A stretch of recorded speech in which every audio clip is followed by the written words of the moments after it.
Hey guys, welcome to my channel. I was just gonna veg out in front of my computer here and watch something, but because I made, mush. I call it mush. It's just a combination of rice, meat, vegetables, tomatoes. It's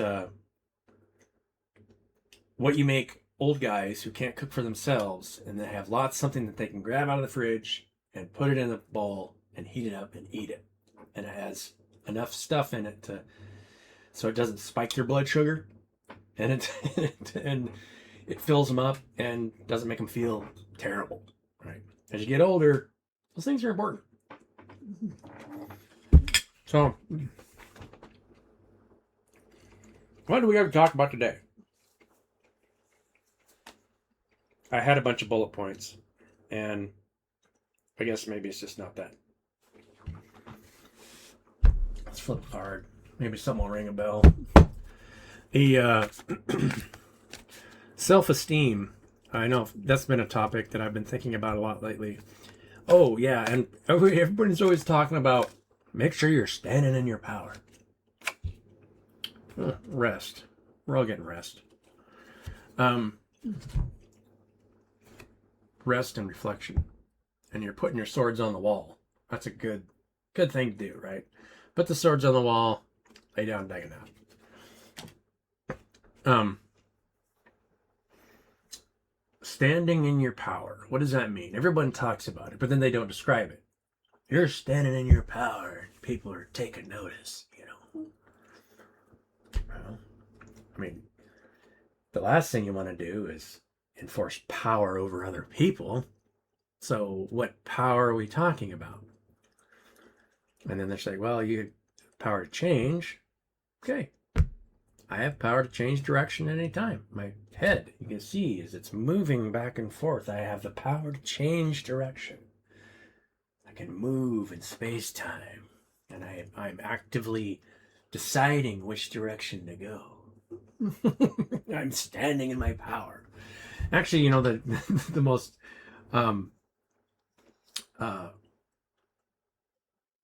which is a metaphor, obviously, for more than just that. But the standing in that, I think the most powerful thing, if love, unconditional love is the most powerful thing, then what does it create? It creates a situation where you are in much less pain than the people who aren't in unconditional love. And that's something I've witnessed my entire life. And that's the most powerful thing on the earth. So whenever somebody talks about standing in your power, I advise you, as the Healing Heart Channel 333 has said, it has more to do with your inner state and your ability to love yourself and other people, regardless of what they're doing or not doing. And that will make you happier in general, because you're not holding on to some kind of temporary judgment of the mind. And there is a younger generation who all think that they're standing in their power, but it's a little bit temporary. Unconditional love is permanent. It's the only truly permanent thing in the universe. Faith comes and goes, but unconditional love is what it is. There's no way to avoid it, because it's not like, if everything's connected, it's all a part of you. There's no way not to make it a part of you. You can't cut it off.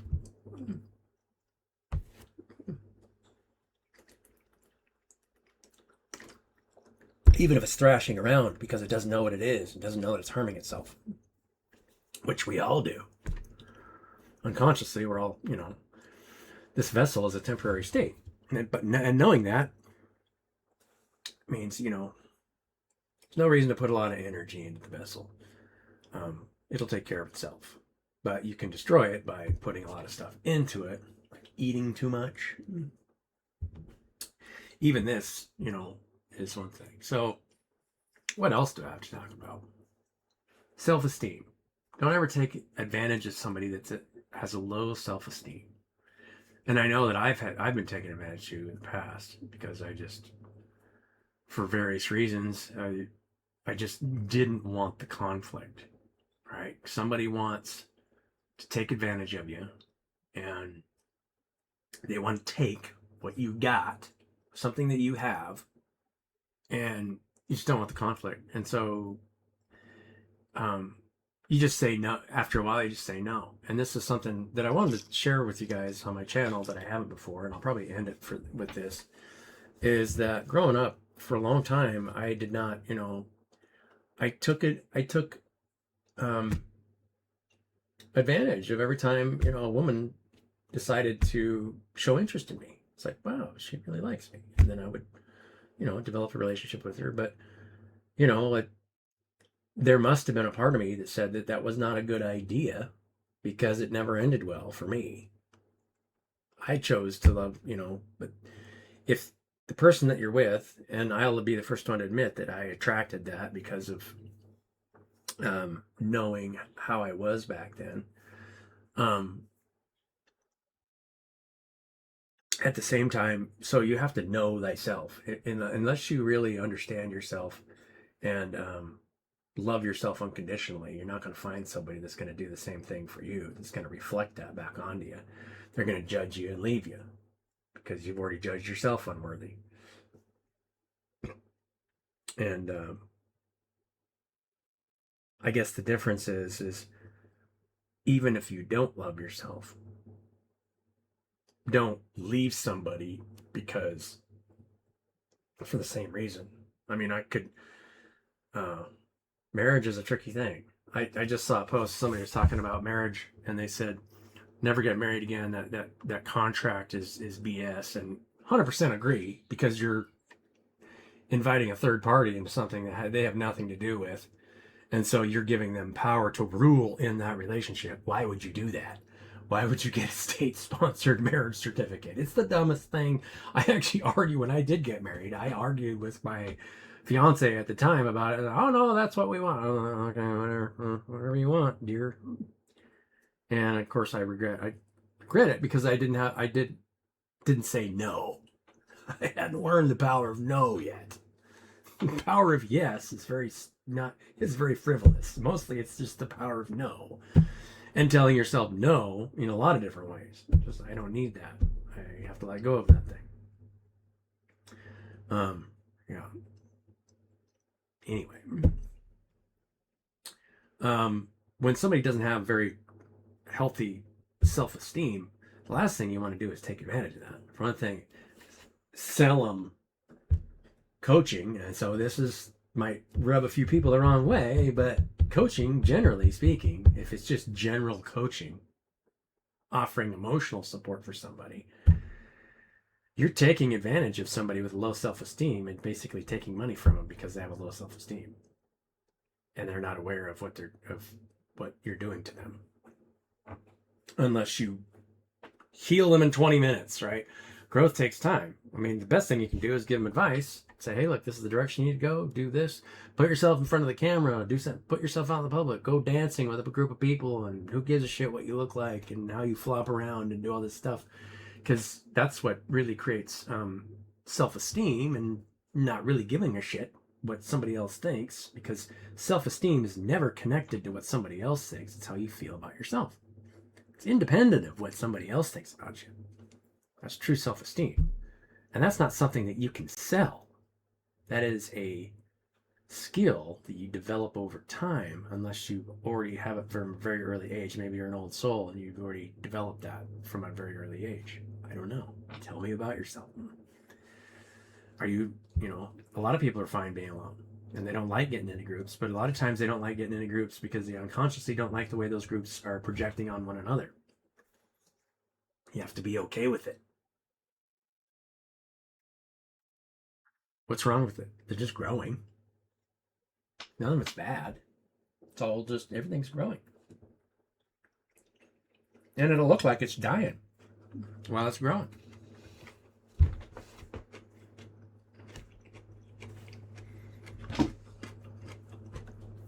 And so we have all these relationships that have been falling out of balance in society because we treat one stage of growth with more value than another stage.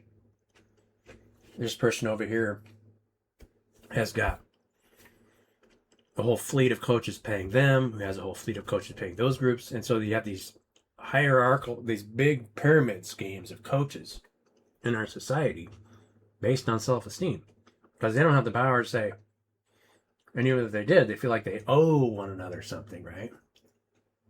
Well, you owe me because I put you out in front. You used my name so that I put you out in front of this group of people so you could make a living. Pretty dark sorcery there. And it happens all over the place. Now, that I might not be the most popular voice on YouTube, but it's true. That doesn't help. That doesn't create healthy societies, creating things like that. In no way, shape, or form will that ever create something healthy. It's vampiristic, pure, and utterly. And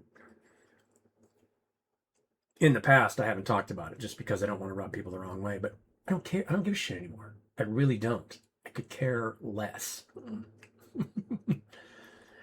Any more than this gruel. I mean, it tastes pretty good. Dad likes it.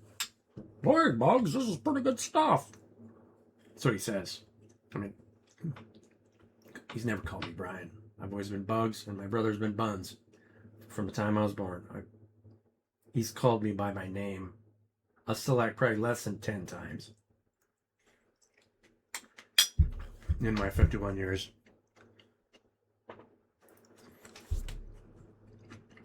So how do we,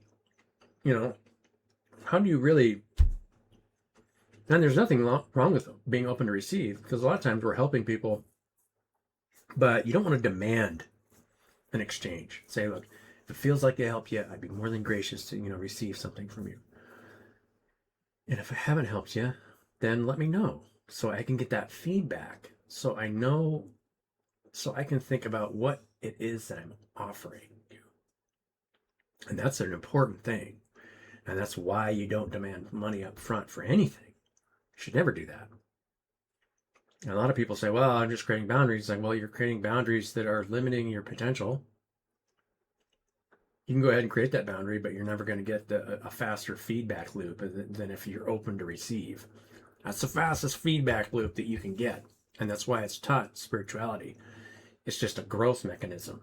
Because if you have the capacity to help people in a more profound way, then people will just flock to you.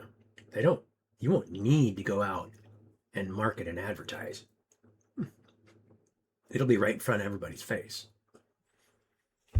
And you'll become better at more things in a much shorter amount of time because you just do what you're asked. And be open to receive and say, hey, look, if you're in a good financial position, then I'd be more than, I would love to be able to accept something from you. Why would you take advantage of me and ask for my help and then not give me anything in return? Because I have to take care of myself and be vocal about it. If somebody tries to take advantage of you that way, especially if they have resources. Not fair. Now, if they don't, that's different. And there's a lot of people out there that don't have resources to even get themselves in front of a camera. Our children that are starving in so many places that need our support and love.